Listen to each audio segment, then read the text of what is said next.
नमस्कार मंडळी, तुम्हा सर्वांचं नवीन एका व्हिडिओमध्ये खूप खूप स्वागत आहे. आता तुम्ही म्हणाल मिरच्या वापरून ही कुठली रेसिपी, पण ही रेसिपी पाहिल्यानंतर नक्कीच करणार, कारण ही बिन तेलापासून रेसिपी बनवून होणार आहे. आता ही नेमकी काय असेल पाहण्यासाठी व्हिडिओ मात्र कुठे स्किप न करता शेवटपर्यंत बघा. चला तर वेळ न करता आजच्या व्हिडिओला सुरुवात करूया. सुरुवातीला बघा आपल्याला लागणार आहेत मिरच्या. तर इथं ह्या जाडवाल्या मोठ्या मिरच्या घेतल्यात, ज्या की तिखट ह्या कमी असतात, छान ताज्या आहेत बघा. ह्या मिरच्या ताज्या आहेत कसं समजायचं, पाठीमागचा देठ आहे तो हिरवा आहे बघा, म्हणजे ह्या मिरच्या ताज्या आहेत समजायचं. किंवा ह्या मिरच्यांचा देठ हा काळसर पडलेला असेल ना, तर मिरच्या शिळ्या आहेत असं समजायचं. आता ह्या घेतलेल्या मिरच्या ज्या आहेत ना, त्या स्वच्छ चोळून चोळून आपल्याला धुवून घ्यायच्या आहेत आणि कोरड्या कपड्याने ना आपण पुसून घेणार आहोत. आता ह्या मिरचीच्या ऐवजी तुम्ही इथं ढबू मिरची वापरलात ना तरीसुद्धा चालेल, पण ही मिरची बघा नेहमीच आपण भाजीसाठी वापरतो असं नाही, तर ह्या मिरचीची आपण भजी पण करतो बघा. तर आज आपण ह्या मिरचीची भाजी करणार आहोत. तसं बघायला गेलं तर ही मिरची तिखटला म्हणायला गेला तर कमी असते बघा, म्हणजे अगदी मुलंसुद्धा सहजपणे ही मिरची खाऊ शकतील. आता बघा ही मिरची स्वच्छ धुवून पुसून घेतली. पाठीमागचा देठ जो असतो तो कापायचा आपल्याला आणि मिरचीचा पोटाचा जो भाग असतो का नाही, तिथं आपल्याला कट मारायचा आहे आणि आतमधल्या ज्या बिया असतात ना त्या काढून घ्यायच्या आहेत बघा. आता तुम्हाला इथे व्हिडिओमध्ये दिसलंच असेल ह्या पद्धतीने, कारण आपण मसाला करून ह्याच्यामध्ये भरणार आहोत का नाही, म्हणूनच आपल्याला ना असं मधीतनं चीर देऊन म्हणजे कापून ह्याच्यातले बी काढायचे आहेत. बी काढल्यामुळे ना ही मिरची तिखटला बिलकुलच लागत नाही बघा. आता सर्व मिरचीमध्ये बघा अशा प्रकारे कापून सर्व जे बी आहेत ना ते काढून घेतलेत. आतमध्ये जे धाग्यासारखे वाटतात ते सुद्धा काढून घेतलेत बघा. आता हे मिरच्या ह्या डिशमध्ये काढून आपण बाजूला ठेवूयात आणि ह्याच्यामध्ये जो भरण्यासाठी मसाला लागतो का नाही तो आता आपण करून घेऊयात. तर गॅसवरती पॅन ठेवला आहे. पॅनमध्ये बघा शेंगदाणे घातलेत अर्धी वाटी. हलके डाग पडूसपर्यंत आपण हे शेंगदाणे भाजून घेणार आहोत. छान मस्त गॅस मंद ठेवून ना भाजून घ्यायचे, म्हणजे अगदी शेंगदाणे कुरकुरीत झाले ना तर टेस्ट छान येते. भाजलेले शेंगदाणे खाली डिशमध्ये काढून घेतलेत आणि थंड करायला ठेवून घेऊयात. आता त्याच पॅनमध्ये बघा 2 चमचे इतके तीळ घेतलेत. आता इथं माझ्याकडे गावठी तीळ आहेत. अगदी तुमच्याकडे जे पॉलिशचे तीळ असतात ना सफेदवाले ते घेतलात तरीसुद्धा चालेल. तीळ बघा अगदी छान तडतड उडायला लागले की खाली काढून घेतलेत. आता ज्या वाटीने आपण शेंगदाणे घेतले होते का नाही त्याच वाटीने इथं अर्धी वाटी इतकं सुकं खोबरं खिसून घेतलेलं आहे. आता सुके खोबऱ्याला स्वतःचं असं तेल असतं, त्याच्यामुळे आपल्याला तेल वगैरे घालण्याची गरज नाही. सुका खोबऱ्याचा खीस असतो तोच आपल्याला सुका कोरडा भाजून घ्यायचा आहे. असा तांबूस रंगावरती ओसपर्यंत भाजून घ्यायचा आहे बघा. आता इथं घेतलेलं आहे एक छोटी वाटी भरून इतकं बेसनचं पीठ आणि चमच्याने सांगायला गेलं तर 5 ते 6 चमचे इतकं तुम्हाला बेसनचं पीठ घ्यायचं आहे. बेसनचं पिठाचा रंग बदलूसपर्यंत का आपल्याला भाजून घ्यायचं आहे. बेसनचं पीठ अशा प्रकारे भाजलं ना छान हलकं होतं आणि चव छान येते. बघा तुम्हाला रंग बदललेला दिसत असेल, छान तांबूस आला का नाही, म्हणजे आता आपलं हे बेसन पीठ भाजलंय समजायचं. खाली आपण काढून ना थंड व्हायला ठेवूयात. आता इथं मिक्सरचं जार घेतलं आहे बघा आणि त्याच्यामध्ये ना हे थंड झालेले शेंगदाणे काढून घेतलेत. थंड झाल्यानंतरच काढून घ्यायचे आहेत. त्याचबरोबर भाजलेले जे शेंगदाणे होते ते सुद्धा घालून घेतले. सुरुवातीला ना भरड वाटून घेतलेत बघा शेंगदाणे तीळ. आता ह्याच्यामध्ये घालणार आहोत आपण सुकं खोबरं जे खिसलेलं भाजलं होतं का नाही ते थंड झालंय ते घालूयात आपण, कारण का नाही हे लगेच भाजलं जातं म्हणून नंतर घालायचं. त्याचबरोबर 5 ते 6 इतक्या लसणाच्या पाकळ्या, अर्धा चमच इतके जिरे घातलेत, भरपूर अशी बारीक चिरली कोथिंबीर घातले आणि पाणी न घालताना मिक्सरला वाटून घेतलेलं आहे बघा. अगदीच बारीक होत नसेल तर थोडंसं पाणी वापरलात तरीसुद्धा चालेल. आता वाटलेला हा जो मसाला आहे तो आपण ना इथे एका बाउलमध्ये काढून घेणार आहोत. त्याचबरोबर आपण जे भाजलेलं बेसनचं पीठ होतं ना ते घालणार आहोत. आता हे भाजलेलं बेसनचं पीठ तुम्ही तुमच्या आवडीनुसार कमी अधिक करू शकता. भाजलेलं बेसनचं पीठ घातल्यामुळे काय होतं ना पुढे सांगतेस तुम्हाला. इथं मी ना 2 चमचे इतकं भाजलेलं पीठ घातलेलं आहे बेसनचं.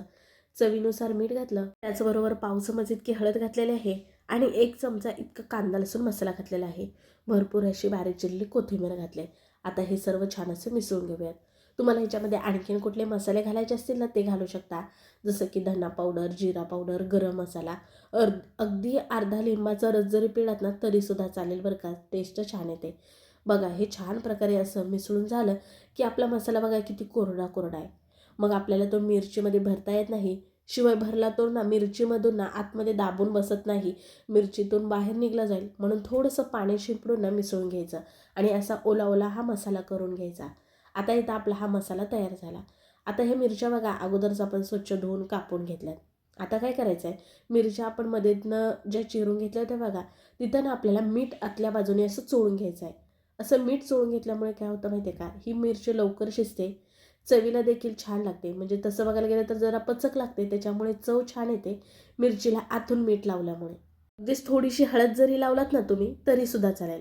आता सर्व मिरच्यांना बघा आतल्या बाजूने अशा प्रकारे मीठ लावून इथं घेतलेलं आहे. आता काय करायचं आपल्याला, आपण जो मसाला केला होता ना तो छान आतमध्ये ना दाबून दाबून भरायचा आहे बघा. जितका तुम्ही मसाला दाबून भराल तितकी ही मिरची खायला छान टेस्टी लागते.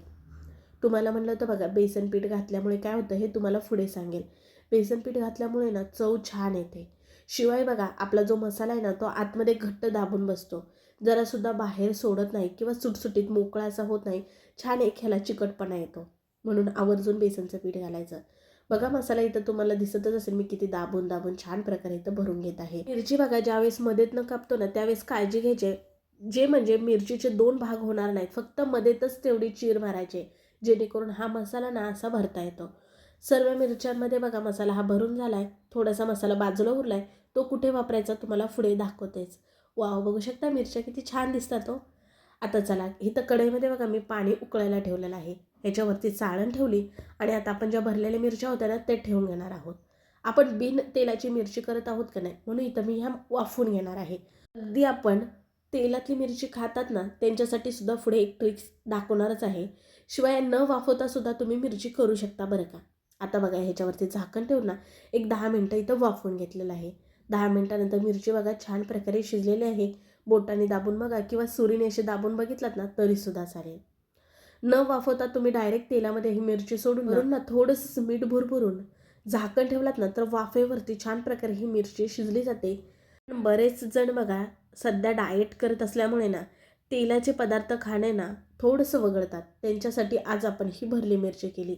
अगदी तुम्ही वरण भात ह्याच्यासोबत एक मिरची घेऊन खाऊ शकता किंवा चपाती भाकरीसोबत खाऊ शकता. बघा जरासुद्धा तेलाचा वापर न करता इथं आपली ही भरली मिरची खाण्यासाठी तयार झाली. पण आता बरेच जणांना चटपटीत खायचं असतं, मग त्यांच्यासाठी ना आपण हीच मिरची फ्राय करून घेऊयात. पॅनमध्ये बघा एक अर्धी पळी इतकंच तेल घातलेलं आहे कमीत कमी, आणि ह्या मिरच्या घालून आपण फ्राय करून घेणार आहोत. तेलामध्ये जरा फ्राय करून घेतल्यामुळे ना तिची टेस्ट आणखीन वाढते, त्याच्यामुळे थोड्या तरी तेलामध्ये ह्या मिरच्या फ्राय करून घ्यायच्या. मिरच्या सर्व अशा जरा पलटी करायच्या, म्हणजे ह्याच्यातला मसाला बिलकुलसुद्धा बाहेर येत नाही. आणि आपला अगोदरचा जो मसाला उरला होता ना तो सुद्धा इथं मी घालून ना छान प्रकारे ह्या तेलामध्ये फ्राय करून घेत आहे. कारण हा मसालाच ना आमच्या घरामध्ये सर्वांना खूप सारा असा आवडतो, त्याच्यामुळे मी जास्तीचा मसाला केला होता बरं का. आता बघा मिरचीच्या सगळ्या बाजूनी ना आपल्याला भाजून घ्यायच्या आहेत. म्हणजे बघा छान हलके डाग पडलेले तुम्हाला दिसत असेल. आता पाठीमागच्या बाजूनी किंवा कडेनी सगळीकडे आपण मिरच्या अलटी पलटी करून फ्राय करून घेऊयात, म्हणजे त्याची टेस्ट आणखीन छान वाढेल. बघा तुम्हाला त्या व्हिडिओमध्ये दिसत असेल मी ह्या मिरच्यांना उभ्या करत आहे, म्हणजे त्यासुद्धा बाजूने आपण फ्राय करून घेऊयात. गॅस मात्र खाली बारीकच ठेवायचा आहे बरं का, नाहीतर ह्या मिरच्यांना डागल्या जातील, थोड्याशा काळपट होतील, करपल्या जातील, मग ना चव मात्र बिघडली जाईल. त्यामुळे जरासुद्धा ह्या काळपट करायच्या नाहीत, अशा तांबूस रंगावर भाजायच्या आहेत. बघा हलक्या छान सगळीकडे ह्या मिरच्या भाजल्या की गॅस बंद करून घेऊयात. ह्या मिरच्या छान प्रकारे भाजूसपर्यंत का नाही आपण जो कडेला मसाला घातला होता ना तो सुद्धा छान खरपूस भाजलेला आहे बघा. खरं तर मसाला खाण्यातच मजा आहे बरं का. आता इथे मिरच्या पाहून तुमच्यासुद्धा तोंडाला पाणी सुटलं असेल. वाव, काय भारी दिसतात ना. नक्कीच तुम्ही सुद्धा करू ना, मला कमेंटमध्ये सांगायला विसरू नका. अगदी लहानांपासून मोठ्यांपर्यंत सर्वांना ही भरली मिरची आवडणार एवढी मात्र मी गॅरंटी देऊन सांगते. बघा छान प्रकारे ही भरली मिरची शिजलेली आहे. तुम्हाला इथं थोडीशी तोडून दाखवते. मग कसा वाटला व्हिडिओ नक्की कमेंटमध्ये सांगा. व्हिडिओ जरा सुद्धा आवडला तर पटकन एक लाईक ठोका. व्हिडिओ शेअर करा तुमच्या मित्रमैत्रिणी परिवारामध्ये, म्हणजे ते सुद्धा करून पाहतील. आणि हो, असे छान व्हिडिओ पाहण्यासाठी मात्र आपल्या चॅनलला सबस्क्राईब करा. मी आशा करते की आजचा व्हिडिओ तुम्हाला मनापासून आवडला असेल. चला मग पुन्हा भेटू नवीन रेसिपीमध्ये. तोपर्यंत बाय.